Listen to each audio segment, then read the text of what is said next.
Hi there, and welcome to the Anita CHAT podcast. I'm your host, Anita Rombo, and this is the podcast for growth-oriented women to have authentic, real talk. Nothing is off the table here, but as an intuitive self-relationship coach, you'll find the content gravitates towards mindset, intentional action, spirituality, and all things wellness. So if you're ready to learn, laugh, show up, and glow up to be the best version of yourself, grab your favorite bevy, settle in, and we've got lots to chat about. Hello, and welcome to another episode of Anita Chat. I hope you are doing well. Today on the chat, I am so excited to welcome Therese Forton-Barnes to the chat. T, as she likes to be called, is a household toxins and health guru. She guides women in creating a less toxic home and lifestyle to reduce the risk of cancer, illnesses, and other diseases associated with harmful chemicals. All of her knowledge and efforts are applied to increase the odds of a long, healthy, vital life and a safe and healthy home environment. And as you know, here on the chat, we are all about wellness and health. So T, welcome to the chat. Thank you for having me. I'm excited to be here. Oh, we're so excited to have you. First and foremost, I am so curious to know, how did you get into becoming a household toxins health coach? So I have a much different story than most people that get sick. I actually was born and raised in a house that was always using non-toxic products. My mother was instilling this to us when we were kids. I grew up in the 60s and 70s. I'm 60 years old now. I didn't know any different than what I was raised as. And we shopped at the little co-op that we still shop at this day in Buffalo, New York. And we had hummus and grape leaves and apples when we came home from school for lunch. My mother is Lebanese and Italian. And we did not take my father's route, which was Irish and very unhealthy eating. But that's all we knew. And weekends we would clean with baking soda and vinegar, which I use to this day.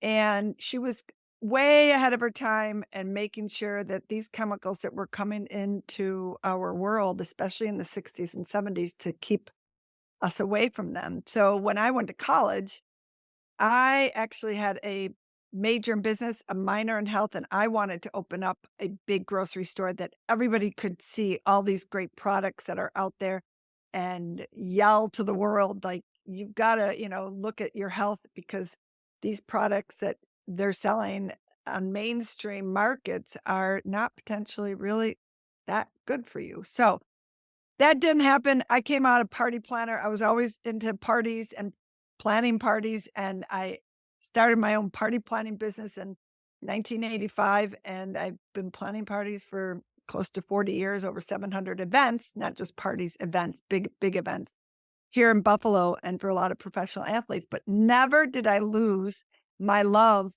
of helping people avoid toxic chemicals. And I help people through those past 40 years just on the side. A lot of cancer patients would come to me and ask me to come to their home, and I would do that. I love doing that and just showing people where these carcinogens could be getting into our homes, bodies, and lives. So, and then in 2020, I wanted to branch away from events, and pandemic hit, and it was a perfect opportunity for me to leave the event world kind of behind and really try to break into what I really want to be doing. And that's where Green Living Gurus came from. And here I am today, 3 years later. I love that mission. It sounds like your mother and my mother are very similar. To this day, my mom too, just very sparse in terms of what she needs to clean her home, and vinegar and baking soda are her staples as well. So Absolutely. having said that, you mentioned that you had spent many, many years going into people's homes, especially if they were sick, and provided them with some expertise about how to reduce kind of their toxic load in their house. What are some of the things that you would advise if we were just to start out in terms of how to change that in our homes? First off, I would say take it slow.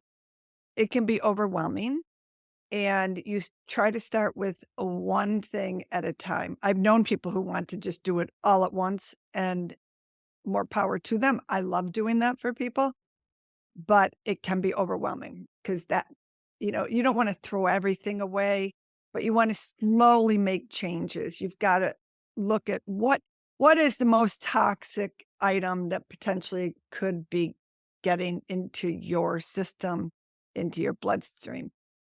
There's a lot of different areas, but the one when it comes to cleaning supplies, because I focus a lot on the indoor air quality of my clients, making sure that that indoor air is as clean as possible, because our indoor air is somewhere between 2 and 100 times more polluted than the outdoor air, and that's coming from the CDC and the EPA because of these pollutants that are getting into our homes from all different avenues. And a lot of them come from cleaning supplies because people are using cleaning supplies regularly. But one of the biggest areas, first area besides cleaning supplies that I have people really look at is your laundry detergent. Because your laundry detergent, it's in your clothes, you're breathing it in potentially all day. It's in your sheets, it's in your pillows. And I try to get people to first look at that and try to make that switch, because that's what you're breathing in quite a bit all day long, all night long. And it's outgassing into your house. The ingredients in laundry detergent can be extremely toxic, especially if you're using any laundry detergent with any kind of fragrance to it. They do not have to tell you what those chemicals are in that fragrance, and some of them are carcinogens. There's a whole slew of chemicals that make up fragrance, and anytime you have the word fragrance on anything in your house, whether it's laundry soap, shampoo, deodorant, that word, I try to educate people with that word alone, because it was a trade secret. It's crazy. A trade secret from the 1940s that Chanel number 5 went to the government and said, we don't want to disclose what is in our product. So they let them get away with not giving the ingredients. And to this day, 2023, we're almost 100 years later, it still is out there that you can put the word fragrance on a product and you do not have to tell what is in that product and what is making up fragrance. And the fragrance industry is massive, and it's made up of all chemicals. So it's even more powerful because our chemical industry is so powerful and so wealthy that they do not want you to know what those goes into that fragrance in your product. If they had to put the ingredients on there that made up the word fragrance in laundry detergent and all these other products, people would be running the other way from these products because they are so potent, they're so toxic.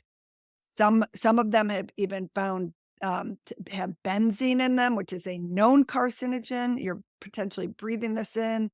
So laundry detergent, one, but really the word fragrance, you'll find it on almost every cleaning product out there, because they have to mask the chemicals they're putting in the cleaning products to make them smell better. And it's just one thing after the next that they are loading up our systems with all these horrible ingredients. So, long answer to a little question, but recapping, it's really start with your laundry detergent. It's probably one of the hardest ones because people are so accustomed to that smell that they think is clean laundry, and it's not clean laundry. It's dirty laundry, and it's dirty with chemicals that you do not want to be breathing in. So that is a huge, huge first step if anybody can take that first step. So building on that, so I'm just thinking selfishly in our home, we Sure. always use laundry detergent that is free of, I don't know, what do they call it? Free of chemicals. Clear. Yeah. Free and clear. Yeah, something like that, like Tide, baby Right. detergents. Are those safe? So Are they're they safer? they're safer that they don't have fragrance in them. Yeah. There still is a lot of ingredients in laundry detergent that can be toxic. And you don't know you're breathing it in because a lot of them don't have a smell. And my biggest thing that I always try to get people to do is you start reading the label. You have to look at it. What they want you to think on a label, it's marketing, right? Marketing 101. The front of the label is going to get you to think it's clean, it's green. They're putting them in containers to make you think that they're okay for you. There's so many different ingredients that go into laundry detergent and laundry soaps that aren't necessarily good for you. I use a brand called Molly Suds. Molly Suds it's a powder, but the mother, Molly, was her daughter had, and I believe her daughter ended up dying when it was a young baby, and she started investigating laundry detergent and how toxic it was for children, et cetera, et cetera, et cetera. So she came up with a recipe for non-toxic laundry soap and detergent. So there's more out there. There's a lot more good laundry detergents out there. Your big names, your Tides, your Alls, your Hammers, whatever that one is, I can't even think about it.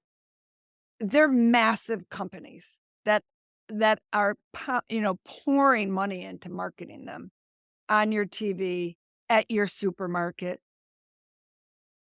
Look at the smaller products. Seventh generation is a step in the right direction.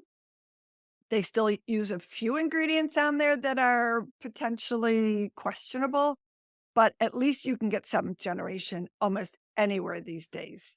And I do trust seventh generation, just it's a good step in the right direction, put it that way. Because not everybody wants to, I order Molly Suds on Amazon, and it's just, I know that I'm not, sleeping in any kind of toxic chemicals. It's very scary. And they, I get asked all the time, and it's just opening up your eyes to what is it I'm washing my clothes in. It's as important as what you are putting in your mouth every day too, because your skin is your largest organ.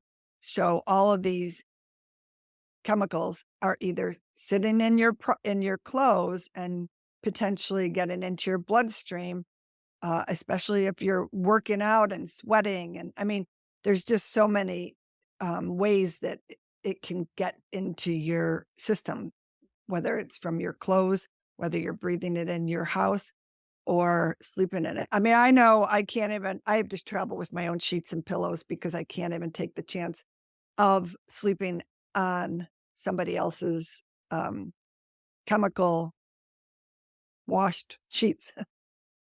You So, mentioned something else. You talked about air quality indoors mhm. being much more polluted than outdoor air quality. I found that to be really surprising fact. Is there a way for us to be able to measure that, like Oh in our yeah. own homes? Yeah. Can you tell me Yeah. about that a Oh little bit? yeah. I love it. I have indoor air quality monitors. I have like 5 of them, not necessarily for my house, but I take them to clients' homes, or I'll ship one to somebody and let them measure their house, or they're pretty accessible. I have a few different ones, and they are phenomenal because they will, I've taken them I took them one time. I took it to my brother's house because his wife used a lot of candles, and I was very concerned with the air quality of their house. Well, they don't use the candles anymore because candles can be so toxic. And I had, showing them what was registering in their home, and these VOCs, the chemicals that were being released and that you're breathing in every day, but you don't even know it, that are outgassing, whether it was from the candles, cleaning supplies, dry cleaning when you bring it in the door, products that, like I buy sneakers, right? I'm not going to not buy sneakers, but I put them outside for a while and let them outgas out there because I can't stand that smell. Shower curtains is a perfect example. That smell of a shower curtain when you open it up out of that bag.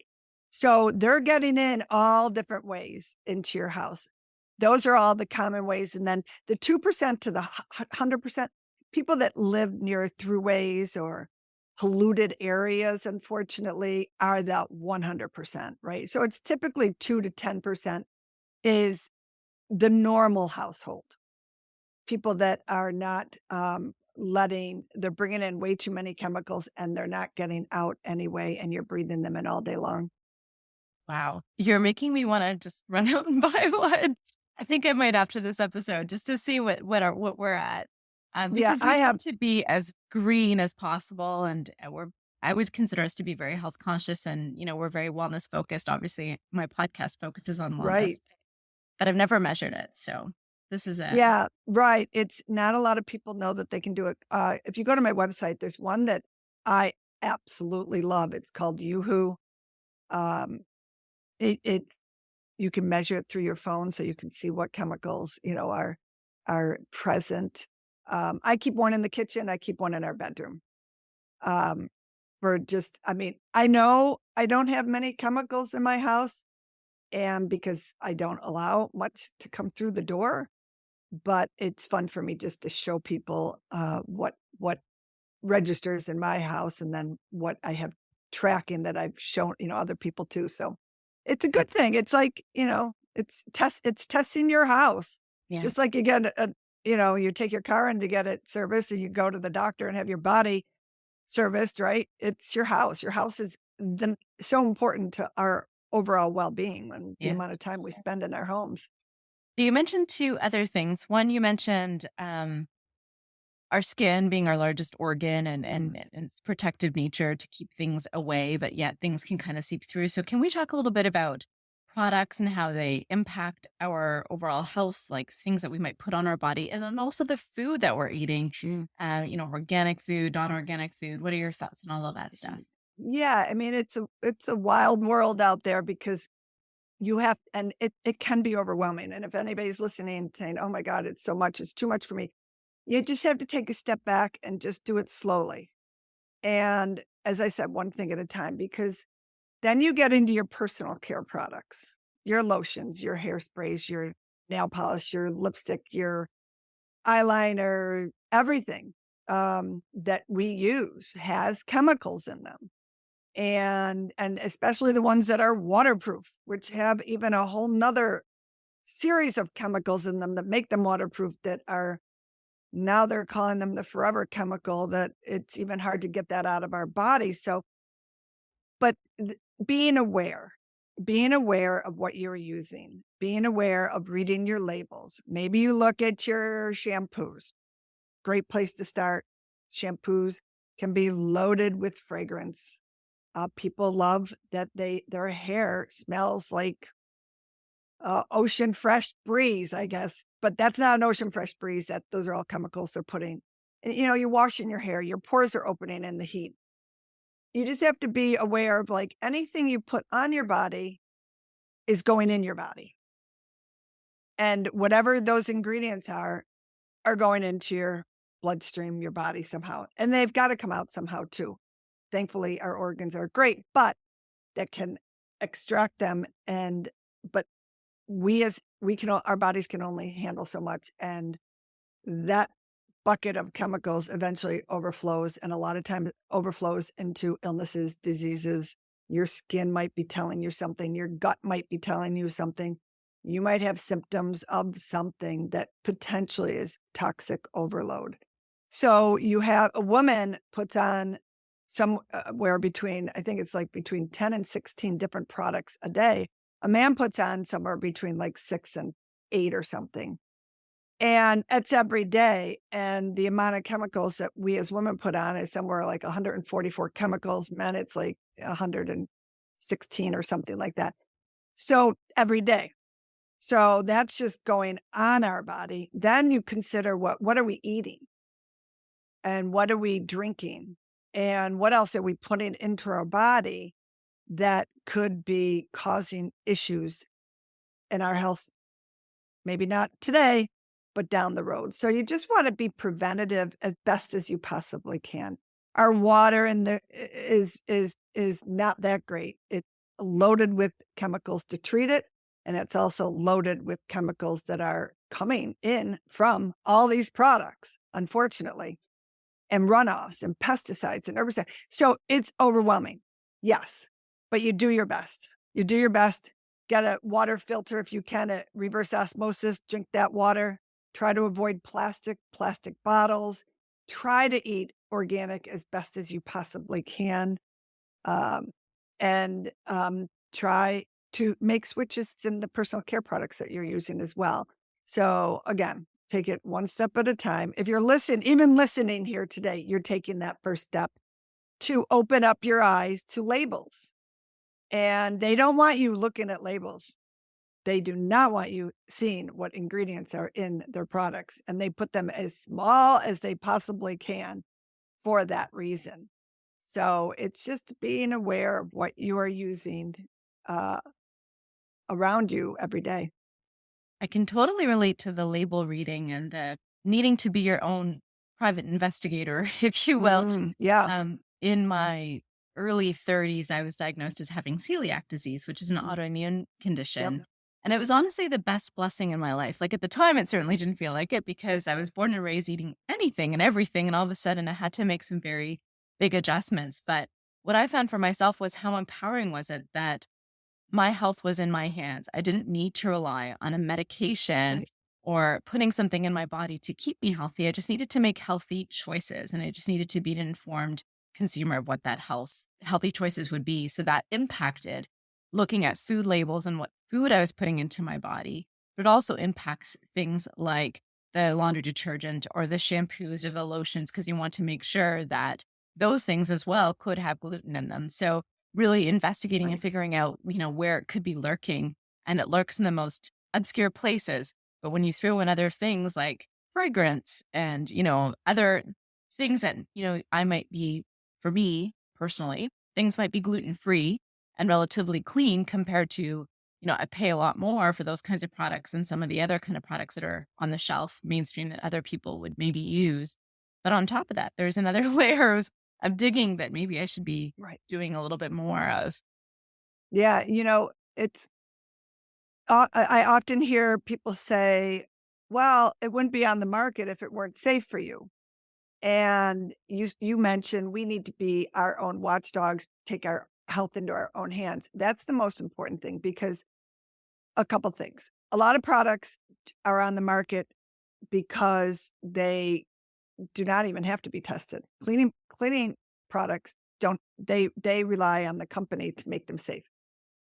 Why would they put a shampoo on the market if it weren't safe? Well, the problem is the levels of those chemicals in that shampoo, let's just say, are probably safe if that's all you're putting in your body, right? It gets in your body and hopefully comes out of your body too eventually because it's got to go somewhere. The problem is what I had mentioned, the overflow of these toxins, these chemicals that we are eating, we are breathing in, we are sleeping in them, we are ingesting them through our skin.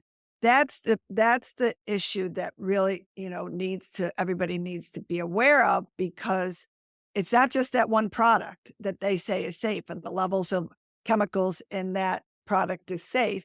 It's all these other cumulative chemicals that are going into our systems. And our bodies can only handle so much.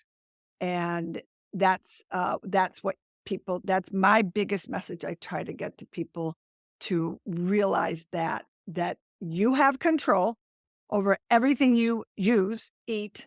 You don't have control once you walk out the door. So you don't have control over the air you're breathing or where you're going or what you're doing, outside, what you have to ingest chemical wise out there, exhaust, whatever. But you do have control over what you're taking in your house. And on that same note, we talked about testing the indoor air with YooHoo, but there's also a great test, many great tests. The one that I love is called 1%, million marker. You can send your urine into million marker and they test for a bunch of chemicals. And then there's some other companies all over the country that take it a whole nother level and they'll test your blood and see what type of chemicals are in your system. I did that and I did it many years ago. And I love that because it just showed me I had BPA. Like, how is BPA getting into my body? I don't even use plastic. I don't store in plastic. I stay away from plastic. Well, it was coming into me from our coffee pot. And our coffee pot, typical coffee pot, right? And has plastic in it. And the hot water heats up the plastic. The BPA was released into the coffee. And that's how I was drinking BPA every single morning. And how did you figure out it was the coffee pot? Because I mean, because I at first, when I did this test 10, 15 years ago, I did it at Silent Spring. They no longer do the Silent Springs is an organization in Massachusetts that still is out there as a promoter of non-toxic living. But we went through, she said, let's talk about your day. And that was the first thing we started talking about. She said, bingo, there you go. There's your BPA.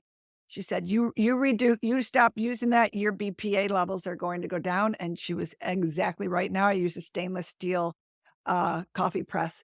So I'm conscious of anything like that now. That opened my eyes to, wow, I didn't even think about that. You know, these K-cups that are out there, I can't even imagine what they could be releasing in people's coffee, because you're just heating up a plastic pod, right? And your coffee's going through heat.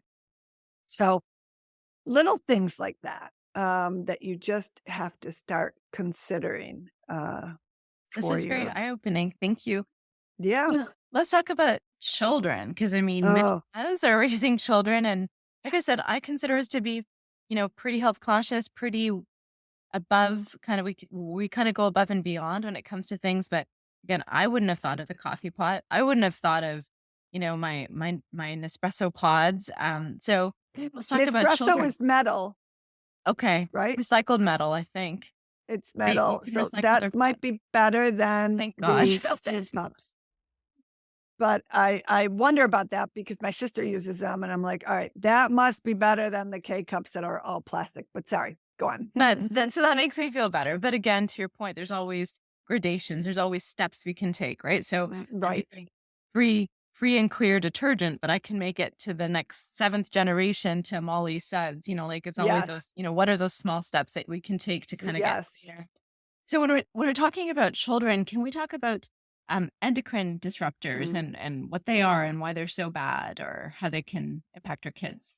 Yeah. So there's so endocrine disruptors are chemicals that are used in many different products, cleaning supplies to uh, body lotion. It's a whole list of long list of them. The phthalates are one of them that can be the culprit to endocrine disrupting chemicals. Basically, they mimic your hormones and can wreak havoc on your body if you are putting or ingesting any endocrine disrupting chemicals. And not only women, but men. And they're seeing serious problems with these chemicals right now. They've been seeing it for years, but it's really a huge issue, especially for young women and men developing and their organs developing and their sexual organs developing and what it is potentially doing to them. Sperm count is way down because of these chemicals. They're saying if there's not anything done drastic, it's going to be a huge, as it already is an issue with women getting pregnant, but it could even become a much bigger issue in the next generation or two. But so it's messing with kids' hormones and they're developing. And could it have something to do with these kids having their period in their single digits? I mean, I don't think in my generation, I don't think anybody had it before we were 15 or 16 years old. Yeah. So what it's doing, I mean, we could sit here and talk about just endocrine disrupting chemicals for 5 hours, which would be pretty boring to everybody. But it's another thing to get people to realize that you need to start reading your labels and looking at labels for these various different chemicals. It gets very confusing. A lot of endocrine disruptors are in makeup and personal care products that we are putting on our skins every day. And unfortunately, that is a huge issue. And in my space that I'm in the green living and organic, and it's being brought into the forefront of a lot of conversations right now, and even in Washington. And they are looking at personal care products and with these endocrine disruptors in them, because it's causing a lot of health issues for little kids and teen kids too, for that matter. So you mentioned phthalates, right? Mhm. And you mentioned personal care products are kind of laden with all of those. So as we're looking at labels, as you've advised us to do, we're looking for phthalates. Is there anything else that we should be looking for that kind of is a potential endocrine disruptor signal? At top of my head, I I'd read like have to parabens, sulfate. parabens, definitely. Parabens, you'll see that's a code word that now they're using paraben free. So if you see paraben free, you think it's healthy for you. Unfortunately, what's happening is these companies, these big time companies, I should say, are taking that word, putting it on the front, saying it's paraben free. They're bringing in another chemical just as bad and using that in the product to replace it. It's a hard world out there when you're trying to figure this out as consumers and shopping for all of these products and what to buy and how do I avoid all this? And it's hard. It's definitely hard. I mean, I have a lot of information I offer to people and on my website and my store on my website that is products that I would use. There's a lot of other people out there that also, as you probably know, that do the same thing, but it's just starting, read those labels, pull up the ingredients and just Google them. See, that's how a lot of people get started, and just realizing like, oh my God, I don't want to put sodium benzoate on my skin in my lotion, which is a known carcinogen. So you'll start seeing that word and be like, I'm not buying, this for my children. It's in their bubble bath. So a lot of them are preservatives to make their product last longer. A lot of them are ingredients to make it sudsy. There's 80,000 different chemicals, and the United States has only banned 11 chemicals. They can't keep up with all these chemicals either. I mean, the European Union has banned over 1,100 chemicals. There's chemicals that we use in our products here in the United States that are banned in the European Union. So they're much more advanced than we are, unfortunately. That's why we have to be our own watchdog and really pay attention. This is so similar, so interesting to me because I'm applying it again from my lens as having celiac, an autoimmune Mhm. condition. But the EU is also much more advanced in terms of screening for celiac. They do a lot of like at birth, especially in Italy, they're at the forefront of it. And of course, just the products that are out there, there's just so much more. So there's that comparatively to us in North America. But also, you mentioned, they might say it's paraben free, but then they're replacing it with something. And I noticed that as well from when it comes to my consumption of foods that may or may not contain gluten. A lot of times people are looking to, if you're getting sour cream, you might get the light version, or cream cheese, you might get the light version. You might get the light version of things. But people don't understand that, yes, you might be reducing the calories, but you're not, it's actually so much more unhealthy for you to ingest Yep. the light version of things, because in order to take away whatever it is that they've taken away to make it light, they have taken away something and they've added something in place, a filler, a cheap filler, so that it still has the same consistency or it doesn't muck up the taste. So you're getting the light in terms of like maybe your calories, but you're really ingesting so much more garbage into your body. You're better off keeping things as pure as possible and not going for the light version. So it's very similar. They will never tell you what Yep. they've replaced to make it Sugar. light. Yeah. Sugar. They have to Anything kind of that do the they investigative digging, right? Yep, they have to add ingredients, especially Yeah, sugar and salt, because it won't taste good if it's light.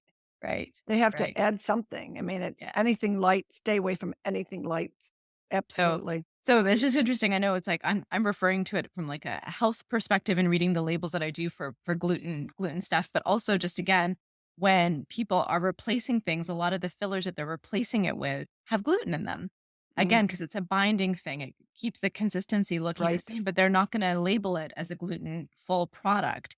So it's you might think it's safe, but in essence, it's not safe and you're eating a lot of garbage. You're better off again sticking to the full process and unprocessed whatever it was that you were looking for, whether it be cheese, cream cheese, dairy products, etc. Yogurt. Yeah, all of Mhm. it.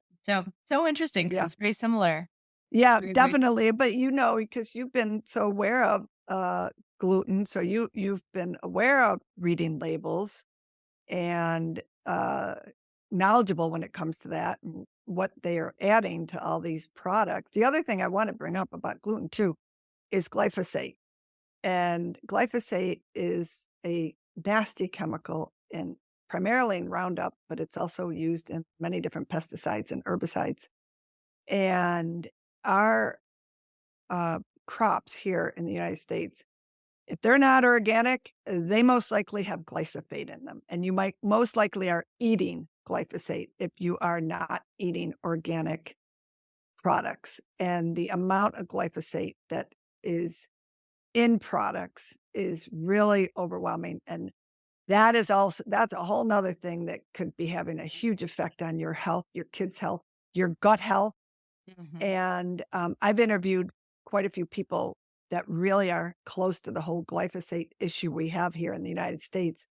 And it's a major crisis. I mean, there are over 100 and I think it's over 140,000 lawsuits against Monsanto for Roundup and glyphosate, and they've proven these people have gotten cancer, and they're still on the market. That's how powerful these chemical companies are. They still are allowed to sell Roundup with glyphosate in it, and people are still spraying their lawns with pesticides and herbicides. So that's just a whole nother issue. I feel like we need to have a couple of segments with you. Yeah, I'm really yeah, enjoying yeah. this I'd love to. I conversation. love it. Believe me, So I'm very passionate about it. I'm very passionate about helping people. yeah, me too. And this is all within our power, right? There's so much stuff. Yes, Once we leave our front door, it's kind of a free for all. But what we're choosing to intentionally consume, through our friendships, through our books, through our podcasts, through yes, our food, through our products, like it's all stuff that is within our control, and it's all like we control our growth and development and our health, exactly. in all of these ways. So I think you've given us so many interesting things to think about. I need to investigate my coffee pot and I want to get myself an air filter or monitor my air. Air Um, filter too. Air purifiers are great too. do you have a brand or things that we should be looking for when we're looking for air filters? I also know, like in the midst of COVID, a lot of people invested in that for their home. What should we be looking for Yeah. when it comes to air filters? Do you have any recommendations? Well, first of all, air purifier, which I absolutely love, 100% made in the United States. And I have to give them a plug because they are actually made here in Buffalo, New York, believe it or not. But it's Austin Air. Love them. I believe they are the best. They don't have any uh, even parts made overseas. There's a lot of air purifiers out there, especially since you said with COVID, that are, in my personal opinion, uh, plastic junk. And they're selling them to you for a few $100s. And it's all about the filter. It's not about the bells and whistles. It's what that filter is. And look into Air Austin Air. And I actually sell those too at a discount. But you can do simple, cheap things. Take your shoes off when you come in your house. Make sure your any fans, overhead fans are cleaned. All the blades are clean constantly. Get that dust off those fans. Open your windows, get some fresh air, of course, unless you live over a throughway or something. Get air circulating throughout your house. Too many houses are airtight. You need fresh air to just clean the air in your house. And stop spraying anything and using candles and look at things that you are using that could be causing any kind of pollution to your indoor air. There's so many air sprays out there, and your Febreze or those plugins. plugins, and dryer sheets, another one that causes, when you walk down that aisle of the laundry detergent aisle and the cleaning, that's all chemicals you are smelling, outgassing. You do not want those in your That house. gives me a headache. Yeah, for sure. Oh, I know. That was so happy we could wear masks at the supermarket, but I don't even go down those aisles. I can't even. It's just beyond me. So I feel like you've just given us some tips for people that are kind of starting their low tox mission, some of the things that they should do or should be on the lookout for. Is there any other that you want to leave us with before we round up this chat? I think I've told you like all the most important ones. Get to know your labels, read them. If every product was turned around as opposed to looking at the front of the product, you would start making much wiser choices because you would start seeing what really is in anything that you're using. So anything you use is something that you should consider it's getting into your body somehow, some way, and you want to really pay attention to that, to it. I'm going to add to that. Again, just from my own experiences with food, it seems like a big investment. Like it seems a little bit overwhelming when there's a whole shelf full of products. Which one should be right? Or, each product itself has maybe 50 to 60 ingredients in it to like look up each and every single one of them. But to your point, start slow is really great. Yeah. And it's worth the upfront investment to do the work. So even if you could narrow down that big, shelf at Walmart or wherever you get your products to, from 70 to maybe top 4, and then you could do your homework or you could try it out. It doesn't have to be, you just have to take those steps to get into the right direction. Yes. And I would say that once you've done the hard, heavy lift, say, for example, once you figured out which laundry detergent is green and healthy for you, then you don't have to keep doing it. So you're doing the hard work. Maybe just focus on a product at a time. Start with laundry, like Therese mentioned, and then go from there to maybe shampoo or go from there, and then just do that. And then you kind of have your go-to products. But I would also recommend that you do this exercise every couple of years. This is where I'm bringing in my food expertise, but a lot of labels, a lot of manufacturers, sometimes they change the way they do things. So you might think that you're eating something that's safe and it isn't. And I'm sure that you could probably apply that to chemicals as well. They might change their configuration concoctions to make things maybe a little bit more cheaper on their pocketbooks or whatnot, or, so, do the upfront work once, and then you can kind of sit tight for a couple of years and maybe just have a rotation of like periodically revisiting those labels. And by then it gets easier too, because you become a pro at knowing what's the no-nos when you're reading, right? For me to read a label now doesn't take any time. But I remember in the beginning, it was very overwhelming and it took a lot of effort and energy. Yeah, exactly. Absolutely. Start small. Look at that one product and start remembering that your skin is your number one organ. Yes, for sure. Largest organ. There's actually a podcast episode that you might enjoy that I released. It was with Dr. Erin Jam. It was called Skin Sobering. She's an author of a book. I think you would actually love it. It was about skin products that we put on our skin. And, I would love it. It was all, again, about being natural. And so I think definitely look out for that. I don't know the episode number offhand, but it was a good one. I will check it out. Thank you, Therese, for coming on. I really enjoyed talking to you. I learned so much. And I have this like mental list of things that I want to like check right away. And to everybody else tuning in, thank you so much for your time, and I will see you next week. Bye for now. Thank you so much for tuning into this episode of the Anita Chat podcast. If you haven't taken a minute to leave a review, I would absolutely love to hear from you. All you need to do is to search for the show, click your star rating, and type in a few words. Also, if there's a specific topic you'd like to see covered in this podcast, if you'd like me to be your coach, or if you want to just chat, feel free to send me an email or shoot me a message through my IG, which you'll find in the show notes. The show notes will also contain any links to the freebies that were referenced in this episode. Until next time, friends, it's been great chatting with you.